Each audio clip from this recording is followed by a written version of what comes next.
Sahabat setia Gowor yang dikasih Tuhan, Shalom. Hari ini adalah Kamis 27 Agustus 2026. Hari ini kita bersama-sama memperingati peringatan wajib Santa Monica. Ibu Monica lahir di Tagaste, Afrika Utara pada tahun 331.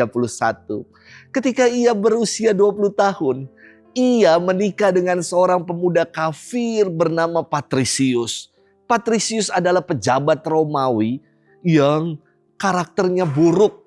Ia punya temperamen yang tinggi dan sering mabuk-mabukan. Namun Ibu Monica tetap sabar dan dengan tekun berdoa bagi pertobatan suaminya. Kesalehan dan kesabaran juga keuletannya membuahkan hasil. Patricius bertobat, menerima baptisan di akhir hidupnya. Namun Ibu Monica masih punya PR lain, yakni mendoakan anaknya Agustinus yang hidupnya enggak karu-karuan. Agustinus meninggalkan iman Katolik dan menganut ajaran sesat Manikeisme.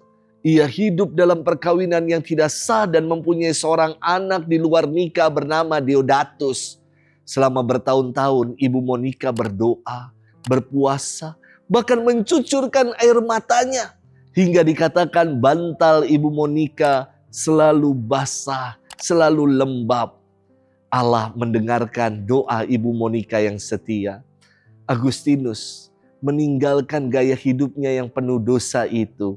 Ia menerima baptisan dari seorang pengkhotbah dan pujangga gereja bernama Uskup Ambrosius dari Milan. Tak lama setelah pertobatan anaknya, Ibu Monica wafat dalam usia 53 tahun. Ia meninggal dalam keyakinan bahwa Allah selalu mendengarkan doa-doanya dan bahwa tugasnya di dunia ini sudah selesai. Santa Monica adalah pelindung bagi orang tua yang dalam kesulitan, bagi para wanita yang berkeluarga dan bagi para janda. Kita akan bersama-sama merenungkan firman Tuhan hari ini yang diambil dari Injil Matius 24 ayat 42 sampai dengan 51. Kita siapkan hati kita. Haleluya, haleluya, haleluya. Berjaga-jaga dan bersiap-siaplah, sebab kalian tidak tahu bila mana anak manusia datang. Haleluya, haleluya, haleluya. Tuhan bersamamu dan bersama rohmu. Inilah Injil suci menurut Matius, dimuliakanlah Tuhan. Yesus bersabda kepada murid-muridnya, berjaga-jagalah, sebab kalian tidak tahu pada hari mana Tuanmu datang. Tetapi ketahuilah ini, jika tuan rumah tahu pada waktu mana pencuri datang waktu malam, pastilah ia berjaga-jaga dan tidak membiarkan rumahnya dibongkar. Sebab itu hendaklah kalian selalu siap siaga, sebab anak manusia datang pada saat yang tidak kalian duga. Siapakah hamba yang setia dan bijaksana, yang diangkat oleh tuannya atas orang-orangnya untuk memberi makan kepada mereka pada waktunya?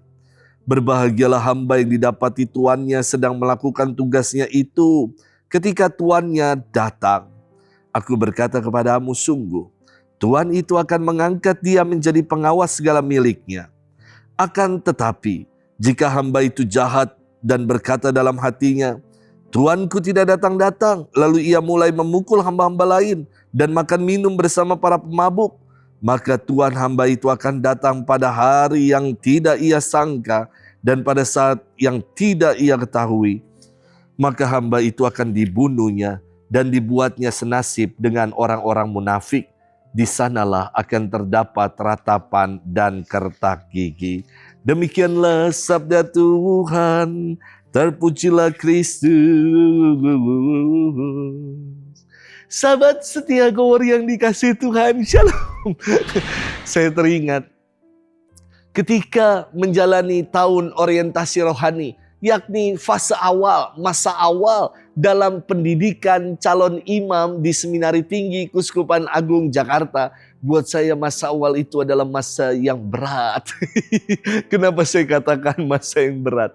Namanya juga tahun pertama, orientasi atau arahnya membangun hidup rohani.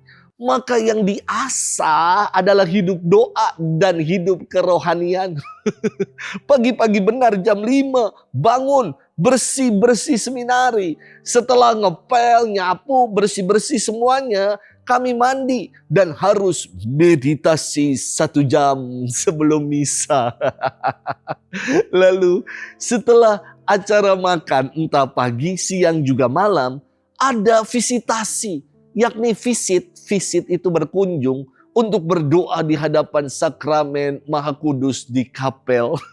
Singkatnya, hidup di tahun orientasi rohani nggak jauh-jauh dari kapel doa, meditasi. Sahabat setia Gowor yang dikasihi Tuhan, dalam firman hari ini Yesus bersabda, berjaga-jagalah, sebab kalian tidak tahu pada hari mana Tuhanmu datang. Dan berbahagialah hamba yang didapati tuannya sedang melakukan tugasnya itu ketika tuannya datang. Sabda ini mengingatkan kita untuk setia dan waspada, berjaga, siap sedia. Karena kita nggak tahu kapan tuan rumah akan pulang dan datang. Yesus mengingatkan kita, jangan lengah, jangan abai, dan lalai dalam menjalani tugas dan tanggung jawab ini. Arti dari setia berjaga adalah menunaikan tugas dan tanggung jawab kita atas hidup yang menjadi anugerah yang telah Tuhan percayakan, yang Tuhan telah beri bagi kita. Yakni kita diberikan sebuah misi untuk mewartakan kabar gembira, menaburkan kebaikan, menjadi duta-duta damai dan cinta kasih, dan melaksanakan segala kehendak Allah. Inilah misi kita dalam kehidupan. Gak perlu berpikir yang muluk-muluk untuk melakukan tugas berjaga-jaga ini. Mari kita mulai dengan diri kita sendiri, yang setiap hari mau setia bersyukur, berdoa, peduli, bersaksi, dan berbela rasa. Saya kira ini adalah sikap dalam berjaga-jaga untuk menyambut datangnya hari Tuhan. Sahabat setia Gowor yang dikasihi Tuhan, sikap siap sedia berjaga-jaga dalam menantikan Tuhan dalam firman hari ini dikisahkan dengan sangat indah. Kalau pada akhirnya sang tuan rumah yang mendapati hamba yang setia akan mengangkatnya menjadi pengawas segala miliknya. Kepada kita yang setia dalam hidup ini juga akan diberikan kepercayaan yang lebih dalam hidup. Kalau kita telah dipercaya dalam perkara-perkara yang kecil sabda Tuhan, maka kita akan dipercaya juga yang lebih. Mari kita waspada, berjaga-jaga. Jangan abai, lalai, dan lengah. Sebab hari Tuhan kita tidak tahu kapan datangnya. Mari kita jalani hidup ini dengan memaknainya, dengan bertanggung jawab, dengan bersaksi di tengah kehidupan, menaburkan yang baik. Selamat bermenung, Tuhan berkati kita selalu, Bapa dan Putra dan Roh Kudus. Amin.